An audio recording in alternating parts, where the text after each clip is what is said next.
Hello friends, and welcome to another edition of Michelle's Preschool Video Classroom. Today we're going to read Katie No Pocket by Emmy Payne. And if the pictures look familiar, they're from A.J. Ray, who also makes Curious George. Big tears rolled down Katie Kangaroo's brown face. Poor Katie was crying because she didn't have a pocket. Like the other mother kangaroos, Freddie was Katie's kangaroo's little boy, and he needed a pocket to ride in. All the grown-up kangaroos take awfully big hops, and little kangaroos like Freddie get left far behind unless their mothers have a nice pocket to carry them in. Poor Katie didn't have any pocket at all. Poor Katie. Katie Kangaroo tried just thinking about it, and Freddie Kangaroo cried too. Then, all of a sudden, Katie had a wonderful idea.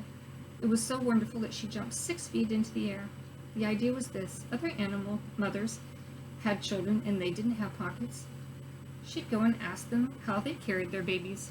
Freddie looked around to see whom to ask, and Katie looked all around to see too.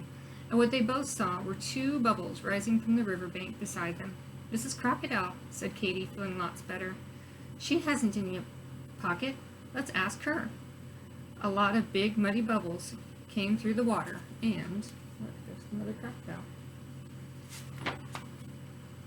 Then Mrs. Crocodile stuck her head up and opened her enormous mouth and smiled. Why, Katie Kangaroo, what can I do for you today? Please, Mrs. Crocodile, I am so sad," said Katie. "I have no pocket, and Freddie has to walk wherever we go, and he gets so tired. Oh dear, oh dear." And she started to cry again. The crocodile began to cry too. And then she said, but what can I do?" "You can tell me how you carry Freddie." "How to carry Freddie," said Katie. "How do you carry little Catherine Crocodile?" "Oh, do please tell me." "Why, I carry her on my back, of course," cried Mrs. Crocodile. She was so surprised that anyone shouldn't know that she forgot to cry anymore. So the crocodile rides on his back. Katie was pleased. She said thank you, and as soon as she got to a good squatting down place, she squatted down and said, "Now, Freddie, climb on my back. After this, it will be so simple, no trouble at all." But it wasn't simple. In the first place, Freddie could not crawl up onto her back because his knees stuck out. He couldn't hang on because his front legs were too short. And when he did manage to hang on for a few minutes, Katie gave a long hop and he fell off with a bump and a bang and a terrific thump. So Katie saw that she couldn't carry her baby on her back, like Mrs. Crocodile. Katie and Freddie sat down and thought, "I know," said, "I'll ask Mrs. Monkey. I'm sure she can help me." So Katie and Freddie set off in the forest, and soon they found Mrs. Monkey.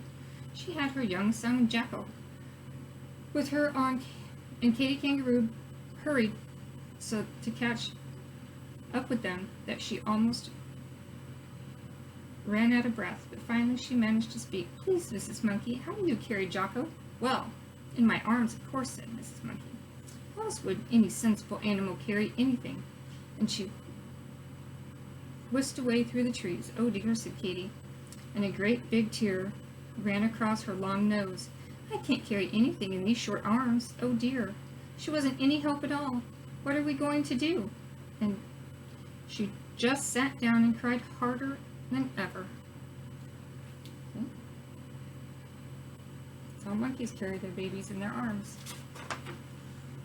Poor Freddie, he hated to see his mother cry, so he put his paw to his head and he thought and he thought and he thought. "What about the lion?" he asked when Katie stopped crying a little. "They don't carry their children. The poor things walk just like we do," said Katie. There's birds," said Freddie. "How do they carry their babies?" "Birds? Another bird pushes their children out of the nest and they squawk and squeak and flap their wings about." So that's how the lions do it, and that's how the birds do it.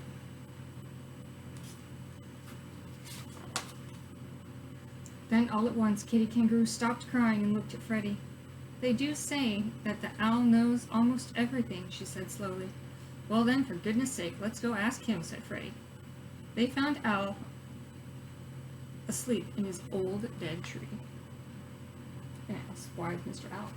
Let's see what he says. And he was cross because he didn't want to be woken up in the middle of the day. When he saw that Kitty was so sad, he came out, blinking and ruffling his feathers, and said in a scratchy voice, Well, what is it? Speak up, and speak loudly. I'm as deaf as a post, he said. So Katy stood under the tree and screamed at him, I'm Mother Kangaroo, and I haven't a pocket to carry my child in. How shall I carry him? What shall I do? Get a pocket, said the owl. Then he went to sleep again. But where? Cried Katy. Oh, please, don't go to sleep before you tell me where. How should I know, said the owl. They sell that sort of thing in the city, I believe. Now kindly go away and let me sleep. The city, said Katy, and she looked at Freddie with big round eyes. Of course, we'll go to the city. Katy was so excited that she almost left Freddie behind as she went leaping over the bushes and hopping along the path, singing in a sort of hummy way a little song she had just made up. Hippity hoppity flippity floppity. Wasn't it a pity I didn't know it was to go to the city? To the city I should go. She hopped so fast that Freddie could hardly keep up.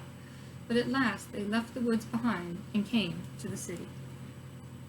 Hope they find a pocket in the city.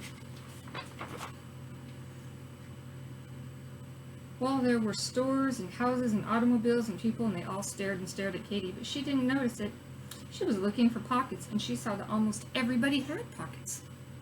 And then, all at once, she saw that she could hardly believe a man who seemed to be all pockets.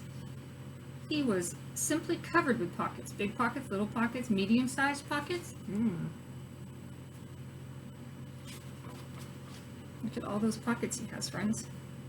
Katy went up to him and laid a paw on his arm. He was a little frightened, but Katy looked at him with her soft brown eyes and said, Please, dear kind man, where do you get all those pockets? These pockets, he said? You want to know where I got all these pockets? Why, they just came with the apron, of course. You mean you can really get something to put all those pockets already on it? Asked Katy. Sure you can, said the man. I keep a hammer and nails and tools in my pockets, but I can get another apron, so I'll give you mine. And he took off his apron and he gave it to Katy. That was very kind. And he dumped it upside down. Out fell a saw, a wrench, nails, hammer, a drill, and lots of other tools. Then the man shook the apron hard and turned it right side up again and hung it around Katy's neck and tied it behind her back. Katy was so pleased and excited and happy that she couldn't speak. She just stood still and looked down at the pockets and smiled and smiled and smiled. By this time, a big crowd had gathered to see what Katy the kangaroo was doing, and when they saw how pleased she was, they all smiled too. Katy looked pretty happy, doesn't she, friends? At last, Katy was able to say thank you to the nice, kind man. And then, what do you think she did? She popped Freddie into a very comfortable pocket, and she hippity-hopped home faster than ever before because, of course, she didn't have to wait for Freddie anymore. And when she got home, what do you think she did? Well, she had so many pockets that she put Freddie into the biggest pocket of all, and then into the next largest she put the little Leonard the lion, Thomas the tortoise, just fitted into another pocket. Sometimes she had a baby bird, if its mother was too busy at a worm hunt, and there was still room for a monkey, a skunk, a rabbit, a raccoon, a lizard, a squirrel, a possum, a turtle, a frog, and a snail, because she had so many pockets.